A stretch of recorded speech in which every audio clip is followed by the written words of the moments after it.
আসসালামু আলাইকুম, welcome to my channel Parveen's kitchen. কাছে দূরে যে যেখান থেকে আমার ভিডিও দেখছেন, আশা করি আপনারা সবাই ভালো আছেন। আলহামদুলিল্লাহ, আমিও ভালো আছি। আজকে আমি পটলের একটা ইউনিক রেসিপি আপনাদের সঙ্গে শেয়ার করতে চলেছি। গরম তো পড়ে গেছে, আর গরমের জন্যই আজকের আমার এই রেসিপিটা বেস্ট রেসিপি। আপনারা চাইলে পারে কিন্তু এইভাবে বাড়িতে তৈরি করে নিতে পারেন। আর এটা এতটাই সুস্বাদু যে একবার খেলে পারে কিন্তু আপনারা বারবার খাবার চেষ্টা করবেন। তাহলে কিভাবে আজকে আমার রেসিপি তৈরি করছি সেটা প্রথম থেকে শেষ অবধি দেখে নিন।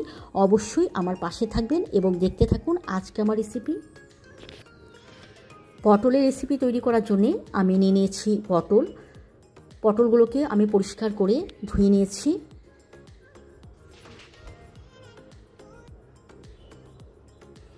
পটলের যে দুই সাইডটা রয়েছে এটাকে আমি কেটে বাদ দিয়ে দেবো।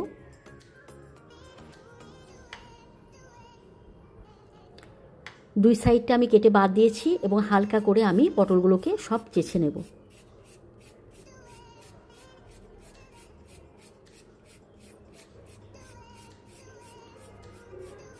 সমস্ত পটল আমি চেঁচে নিয়েছি এবং আমি আবারও পরিষ্কার করে ধুয়ে নিয়েছি।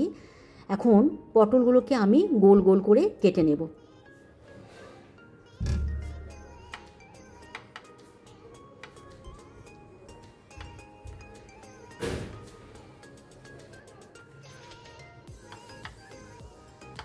সমস্ত পটলগুলো আমি গোল গোল করে কেটে নিয়েছি। এখন পটলগুলোকে আমি মিক্সারে পেস্ট করে নেব।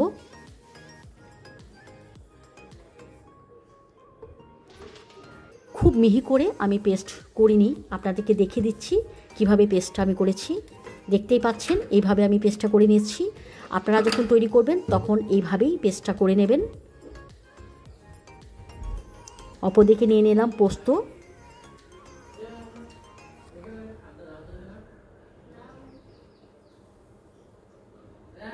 পোস্তর মধ্যে আমি দিয়ে দেবো পানি দিয়ে পোস্তটাকে আমি খুব মিহি করে পেস্ট করে নেব।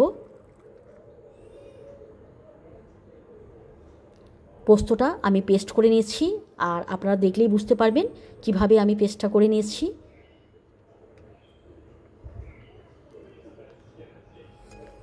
কড়াই বসিয়ে দিয়েছি, কড়াইয়ের মধ্যে দিয়ে দেবো সরিষার তেল।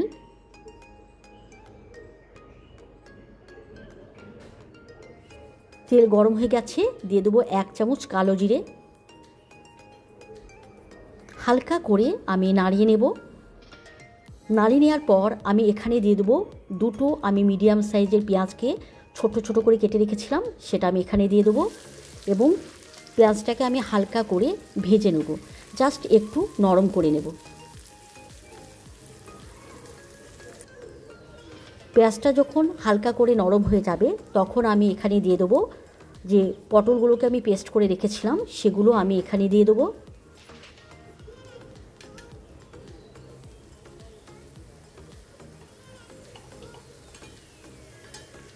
সব পটলগুলো আমি এখানে দিয়ে দিয়েছি। এখন আমি পেঁয়াজের সঙ্গে খুব ভালো করে মিশিয়ে নেব।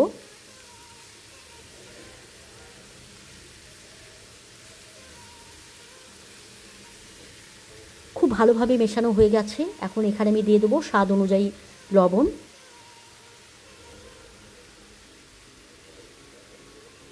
আর আমি দিয়ে দেবো সামান্য পরিমাণে হলুদের গুঁড়ো।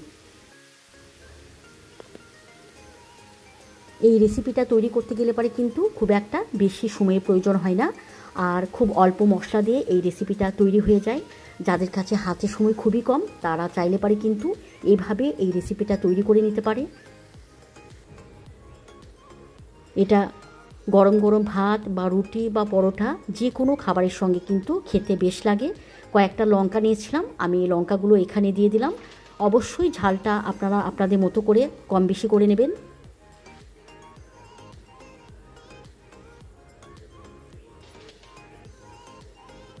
সমস্ত মশলার সঙ্গে আমি খুব ভালো করে মেখে নিয়েছি।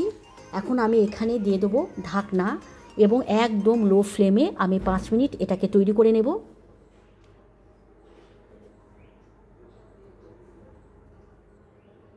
5 মিনিট পর আমি আবারও চলে এলাম এবং আপনারা দেখতেই পাচ্ছেন এগুলো কিন্তু অনেকটা নরম হয়ে গেছে। মোটামুটি 90% এটা সেদ্ধ হয়ে গেছে।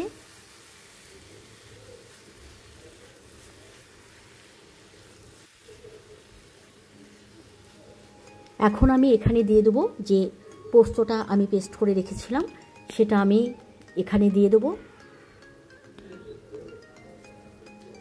পোস্তর বাটির মধ্যে আমি নিয়ে নেবো অল্প করে একটু পানি নিয়ে নিয়েছি। এখন এটা আমি এখানে দিয়ে দেবো এবং আমি আবারও একবার সমস্ত উপকরণ মেখে নেব।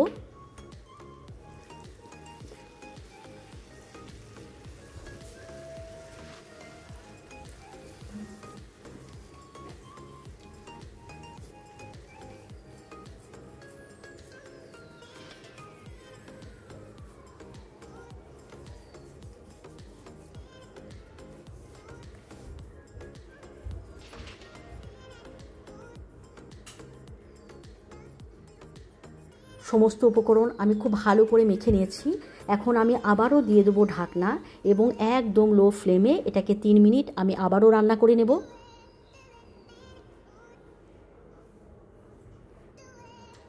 3 মিনিট পর আমি আবারও চলে এলাম এবং আপনারা দেখতেই পাচ্ছেন এটা কিন্তু প্রপারলি তৈরি হয়ে গেছে। আর কতটা সুন্দর দেখতে লাগছে, কতটা লোভনীয় লাগছে আপনারা দেখলেই বুঝতে পারবেন। এর স্বাদটাকে একটু বাড়াবার জন্যে আমি দিয়ে দেবো সামান্য পরিমাণে চিনি। যদিও চিনিটা অপশনাল, আপনারা চাইলে পারে কিন্তু এটা স্কিপ করতে পারেন।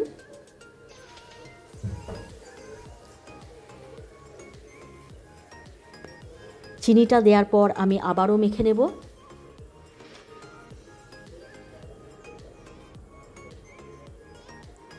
এখন এটা প্রপারলি তৈরি হয়ে গেছে, আমি আপনাদেরকে সার্ভ করে দেখাচ্ছি। তাহলে বন্ধুরা, আজকে আমার রেসিপি আপনাদেরকে কেমন লাগলো? আশা করি ভালো লেগেছে। যদি ভালো লাগে লাইক কমেন্ট অবশ্যই করবেন। তাহলে আজকের মতো আসি, ইনশাআল্লাহ আবার নতুন কোনো দিন নতুন কোনো ভিডিওর সঙ্গে সাক্ষাৎ হবে। খোদা হাফেজ।